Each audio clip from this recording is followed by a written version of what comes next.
भाइयों को सादर प्रणाम। मैं बंटी कुमार योगाचार्य नर्मदाचार्य। आज फिर से मैं आपके लिए वीडियो लेकर आऊँ बेसिक योग अभ्यास। बेसिक योग अभ्यास जो हमारी C4 C6 के लिए, सर्वाइकल के लिए, स्पॉन्डिलाइटिस के लिए और स्पाइन प्रॉब्लम के लिए हम बात करेंगे। यहीं पर कुछ खड़े होकर बात करेंगे, 2-4 एक्सरसाइज होगी, 2-4 एक्सरसाइज बैठ करके, 2-4 लेट करके एक्सरसाइज की बात करेंगे योग अभ्यासों के साथ। तो यहीं पर सबसे पहले आप अपनी बॉडी को खोलेंगे, थोड़ा सा हल्का सा पैरों को चला करके बैलों के मूवमेंट के साथ करेंगे, जिससे कि हमारे पैरों में चोट मोच ना आए। पैरों को झटकते हुए धीरे धीरे इस तरीके से, बहुत ही सजगता के साथ धीरे धीरे झटकना है। जिनके पैरों में घुटनों में गैप है वो धीरे धीरे से ऐसे करेंगे, केवल ऐसे ऊपर से नीचे तक झटका नहीं देंगे। और जिनको कोई प्रॉब्लम नहीं है घुटनों की, आराम से झटकेंगे पैरों को इस प्रकार से, इस साइड से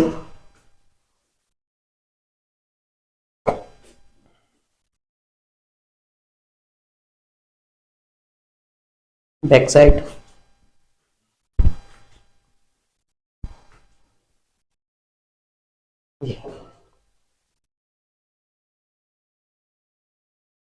पंजों की जो वेरिकोज की समस्या जिन लोगों को है, पैरों की नसें खड़ी पड़ जाती है, पैरों में नसों में उफान आता है, वो उबाल बढ़ती है, अब फूल जाती है, उनके लिए भी क्या है, ये पैरों में जो वेरिकोज है उसके लिए।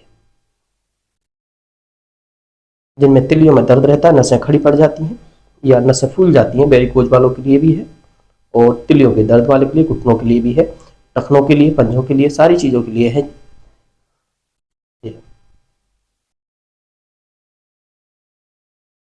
इन करते डाउन और एक्सेल करते हुए इस प्रकार से करना है। जिन लोगों को तिलियों में थकान रहती है, तिलियां टाइट रहती हैं, क्रॉप्स जो है हमारी बहुत स्टिफ हो जाती हैं, उनके लिए दर्द रहता है, उनके लिए बहुत लाभकारी है। केवल इतना करना, लिफ्ट तो करना है बॉडी को, पंजों को करना है।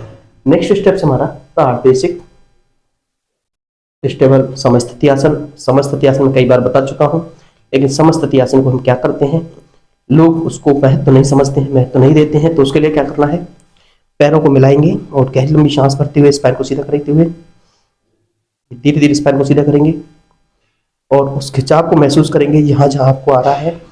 पैरों को, पिंडलियों को टाइट रखेंगे, हिप्स को, नितंबों को एक दूसरे की तरफ खींचेंगे, मलद्वार को संकुचित करेंगे अच्छे से, पेट को अंदर खींचते हुए, ये चेस्ट बाहर, फेस सामने। लोगों को 30 सेकेंड सांसों को होल्ड रखना है। 1 2 3 4 5 6 7 8 9 10।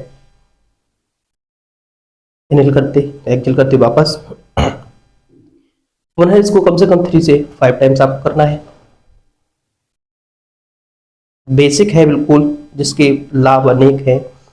हमारी मलद्वार को, हमारे पाइल्स सर्पिस्टुला के लिए भी लाभकारी है।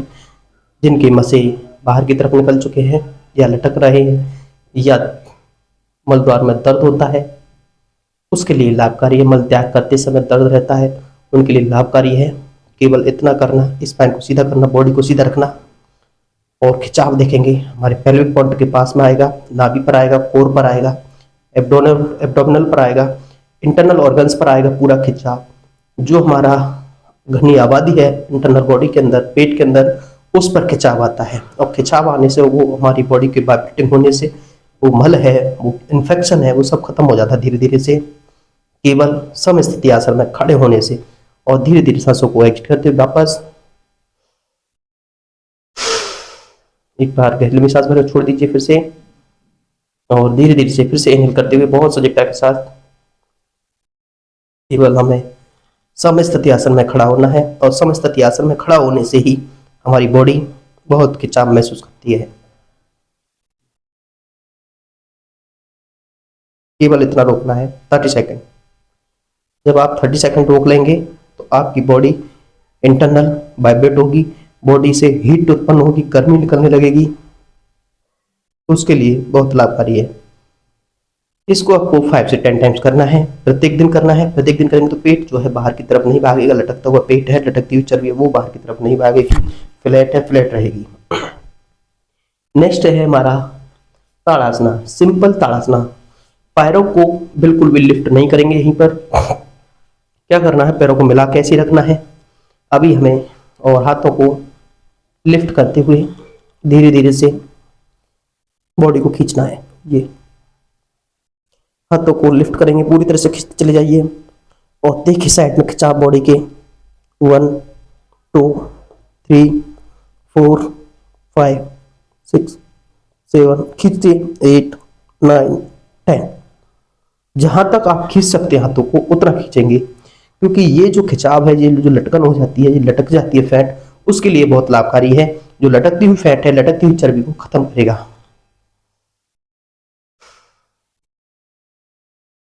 धीरे धीरे इनहेल करेंगे, जैसे जैसे हाथ लिफ्ट होंगे वैसे वैसे हाथों को लिफ्ट करते हुए, इनहेल करते हुए पेट को अंदर खींचते हुए, चेस्ट बाहर, स्पाइन सीधा, मेरुदंड सीधा, पैरों पर खिंचाव लाएंगे, मंदद्वार पर खिंचाव लाएंगे, एकदम स्टिफ करेंगे पैरों को और खींचेंगे बॉडी को। 1 2 3 4 5 6 7 8 9 10। बहुत सजगता के साथ हर आसन को करें, जिससे कि आपकी स्पॉन्डिलाइटिस समस्या, जी हमारे लिए शोल्डर्स में जो जकड़न होती है, शोल्डर की जो जकड़न है, जो स्पॉन्डिलाइटिस समस्या है, C4 C6 में गड़बड़ करता है, वो धीरे धीरे जैसे हम आगे झुके रहते हैं और धीरे धीरे जब हम प्रयास करते हैं बॉडी को सीधा करने की ऐसे, तो हमारे यहाँ पर पीछे प्रेशर आने लगता है, ये लंग्स पर प्रेशर आने लगता है, लंग्स खुलने लगता है, लंग्स में ब्लॉकेज है, सांसों की गति कम हो रही है, सांसों की स्टेमिना बिगड़ चुका है आपका, उसके लिए भी लाभकारी, क्योंकि हम इसको हाथों को लिफ्ट करते हैं तो हाथ एकदम इनहेल करते हुए वायु को पेट तक नहीं ले जाना किसी को भी, बहुत सजगता के साथ ही नीचे। अब यहां देखिए आपके लंग्स पर भी दबाव आ रहा है, खिंचाव आ रहा है, तनाव आ रहा है वायु से, जो वायु से खुलना बंद हो गए हैं लंग्स, अपनी कैपेसिटी कम कर दी उन्होंने। जैसे कि हम धीरे धीरे से वापस आ जाते हैं। ये हमारा था अभ्यास। अगला स्टेप्स हम बात करते हैं। कोई भी हम किसी प्रकार से हार्ड एक्सरसाइज नहीं करेंगे, ना ही उछल कूद करेंगे आज के एक्सरसाइज में। यहीं पर अब आपको क्या करना है दोस्तों, पैरों में थोड़ा सा गैप, पंजे सामने की तरफ रखेंगे। अब बात करते हैं हम C4 C6 के लिए। C4 C6 में क्या करना है, जिन लोगों को, मैं नीचे की बात नहीं कर रहा स्पाइन को, आपके जो शोल्डर्स के जस्ट पीछे होता है, ये स्पॉन्डिलाइटिस होता है। C4 C6 उनको गड़बड़ करता है, जिनको S1 S2 गड़बड़ करता है, सर्वाइकल गड़बड़ करता है, इनके लिए बहुत लाभकारी है, ये बताने जा रहा हूं। सांसों को छोड़ें और यहीं पर हाथों को लिफ्ट करें ऐसे समानांतर एक दूसरे के 180 के। पैरों का पोस्चर सामने की तरफ हो और यहीं पर पैर एकदम सीधे हो, पैरों को फोल्ड नहीं करेंगे, ऐसे एकदम सीधे रखेंगे स्ट्रेट। ये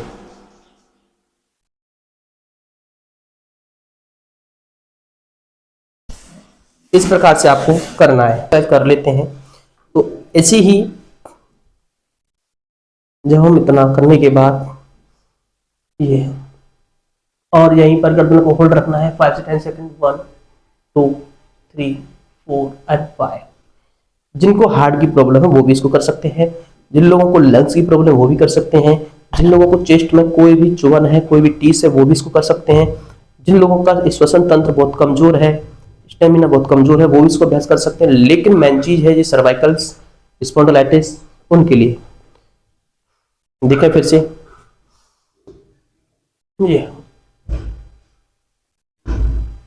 पीछे हमें ज्यादा नहीं जाना है दोस्तों, किसी को भी।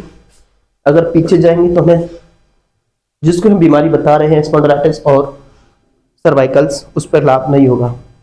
नेक्स्ट हम यहीं पर हाथों को लॉक करेंगे। हाथों को लॉक करते हुए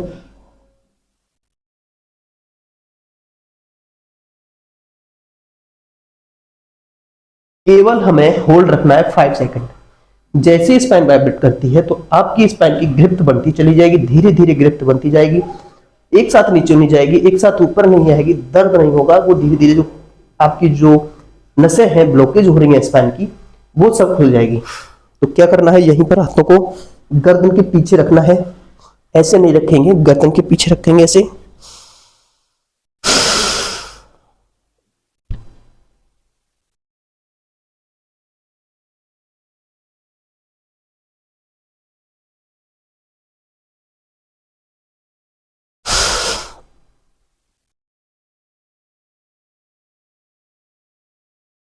इस प्रकार से आपको 5 से 10 टाइम्स करना है, जिससे कि हमारी स्पाइन जो है पूरी कवर्ड हो जाए। जब इतना कर लेते हैं तो नेक्स्ट स्टेप से हम बात करेंगे बैठने में, बैठने वाली एक्सरसाइजों में। तो बैठने वाली एक्सरसाइज कौन कौन सी हैं? यहीं पर आप अपने वज्रासन में बैठ जाएंगे और वज्रासन बैठने के बाद स्पाइन सीधा, मेरुदंड सीधा रखेंगे। यहीं पर आप स्पाइन को खींचते हुए पीछे की तरफ, ये गर्दन पीछे रखेंगे, चेस्ट बाहर, पेट अंदर, वायु को पेट तक ना ले जाएं, कोशिश करें और होल्ड रखने का प्रयास करें, पीछे को देखने का प्रयास करें। जितना आप पीछे देख सकते हैं उतना आपको लाभ होगा।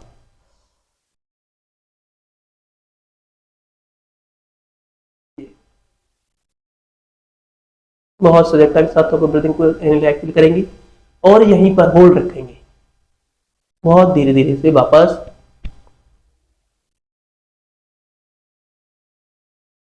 ये।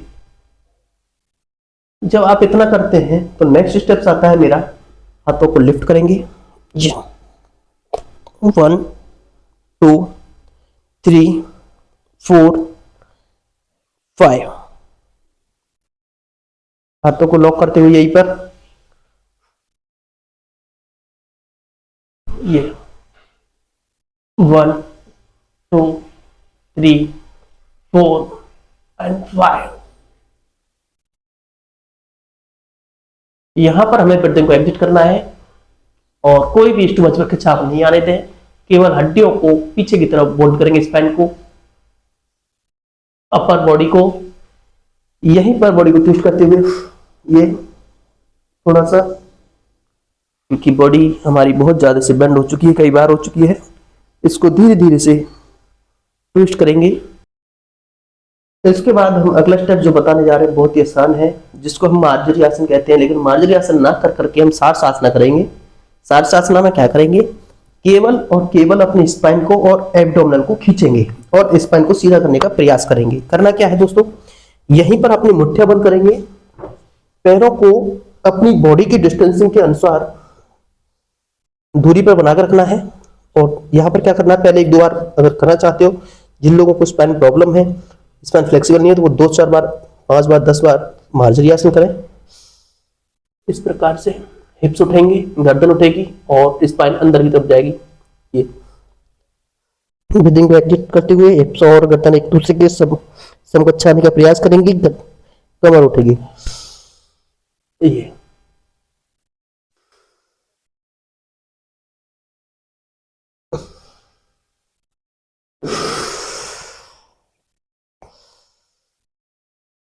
20 मिनट का वीडियो रखेंगे, इसमें हम ज्यादा नहीं बताएंगे, आज कम से कम 20 मिनट बताएंगे और 20 मिनट में आपको जो सारी प्रॉब्लम्स मैंने बताया स्टार्टिंग में उन पर कवर करेगा।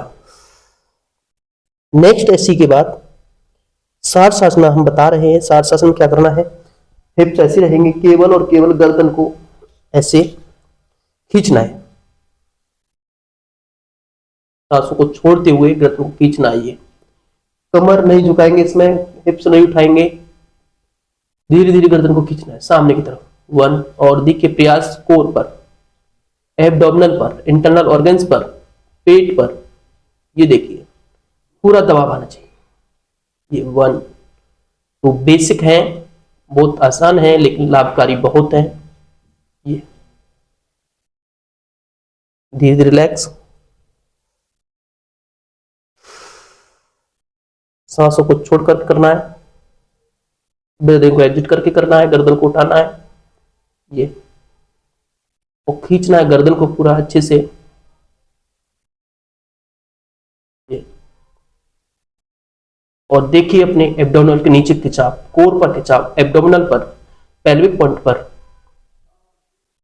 जिन लोगों को इरेक्टाइल डिस्फंक्शन की समस्या, वाइट डिस्चार्ज की प्रॉब्लम है, भोजन डाइजेशन की दिक्कत है, डाइजेस्ट होने की दिक्कत है, डाइजेशन बहुत वीक हो चुका है, उनके लिए बहुत लाभकारी है। पेट साफ नहीं होता, कब्ज रहती है, आंत वष्ट होने की समस्या आ चुकी है, भोजन चिपक चुका है, सूख चुका है, आंतों में भोजन छूटता नहीं है, उसके लिए ये बहुत लाभकारी है। ये अभ्यास आसान नहीं है, बहुत ही कारगर आसन है जो बता रहा हूं, इसको इग्नोर ना करें। नेक्स्ट बात करेंगे हम, यहीं पर लेट जाएंगे और लेटने के बाद अपने पैर को, अपने मिडिल को, मध्य भाग को जमीन पर टच रखेंगे, पेल्विक पॉइंट को, और यहीं पर लिफ्ट करते हुए अपने राइट लेग को लिफ्ट करना है। ये 1 2 3 4 5, बिंदु को एकिट करते हुए फिर से लिफ्ट करना है। 1 2 3 4 एंड 5, 1 2 3 4 एंड 5। कमर दर्द के लिए भी लाभकारी है, साइटिका के लिए भी लाभकारी है, स्लिप डिस्क के लिए भी लाभकारी है, स्पॉन्डिलाइटिस के लिए भी लाभकारी है, सर्वाइकल के लिए भी लाभकारी है। ये बॉडी को पलटना नहीं है, जितना उठा सकते हो तो उठाएंगे। जल्दबाजी हमें कोई भी आसन में नहीं करनी है। ये सांसों को छोड़कर करना है, पैरों को उठाना है। जितना सर आगे से उठाए उतना ही पैर हमारा समकक्ष सर की लेवल पर उठा होना चाहिए। नेक्स्ट स्टेप्स हम बात कर रहे हैं, यहीं पर हाथों को ये रखेंगे, डिस्टेंसिंग के साथ रखेंगे, जो थोड़ा चेस्ट से बाहर निकाल कर रखेंगे।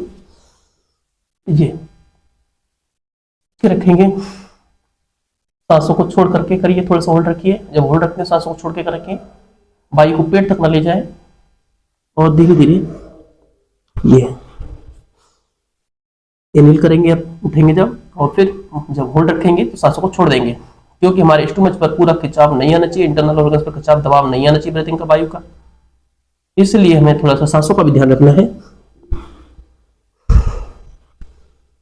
अब हम थोड़ा सा शोल्डर को दबाएंगे, ऐसे कमर के शोल्डर को ऐसे दबाएंगे एक दूसरे के अपोजिट, और फिर से प्रेशर करेंगे। थोड़ा सा शोल्डर में जकड़न जो है, यहाँ सर्वाइकल की समस्या होने लगी है, उसके लिए ये फेस को अभी ऊपर नहीं खींचेंगे, सामने की तरफ रखेंगे, केवल शोल्डर को ऐसे दबाएंगे।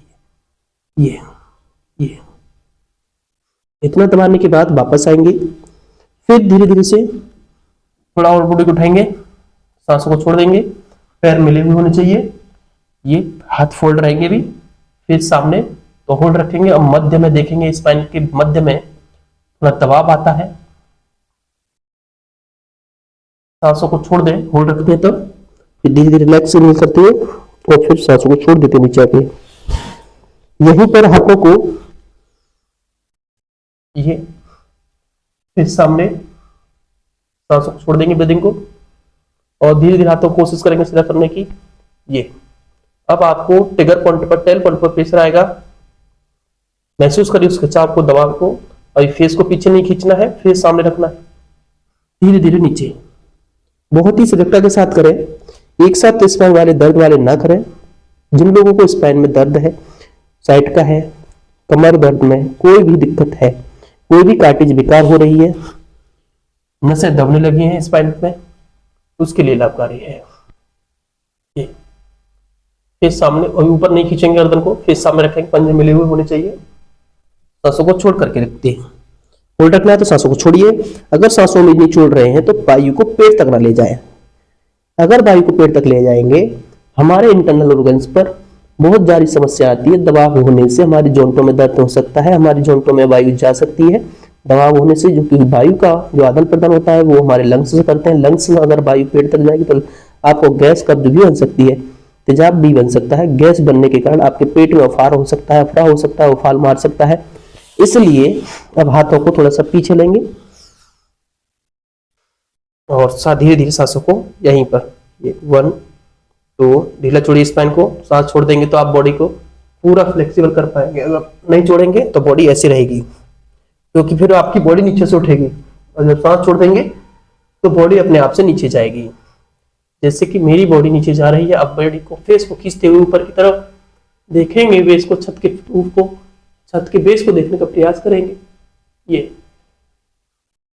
सांस को छोड़ करके और इनहेल करते वापस छोड़ देंगे नीचे आके वायु को। फिर से आप थोड़ा सा पीछे लेंगे और फिर सांसों को ऊपर जाके छोड़ देंगे। ये 1 2 3 4 एंड 5। बहुत ही सजगता के साथ वापस आना है। ये थे मेरा अभ्यास, कुछ आसान से टिप्स।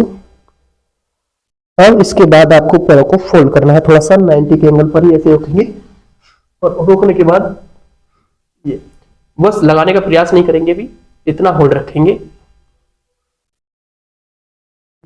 पंजे तने हुए हो केवल, और केवल हमें कोशिश करेंगे यहां से ना उठे। जो लोग ऊपर उठ जाते हैं उनको लाभ नहीं होगा, क्योंकि वो वायु को भरते हैं। जब सांसों को छोड़ देंगे तो बॉडी फ्लेक्सिबल हो जाएगी, ढीला होकर के, लचीला होकर के कोशिश करेंगे गर्दन को पीछे खींचने की, ऐसे पैरों को नहीं लाए भी, ऐसे केवल इतना ही रोकें। जब इतना रोकेंगे तो आपकी कमर का स्पॉन्डिलाइटिस का पेन है, सर्वाइकल का पेन है, वो सब खत्म हो चुका हो, और धीरे धीरे से बैठ जाएंगे। सांसों को छोड़ते हुए बालासना में, और बालासना के बाद वज्रासना, पेट को अंदर, चेस्ट बाहर, धीरे धीरे से वापस आ जाएंगे। अगर मेरा वीडियो पसंद आता है तो चैनल को लाइक सब्सक्राइब करो। लोगों से धन्यवाद।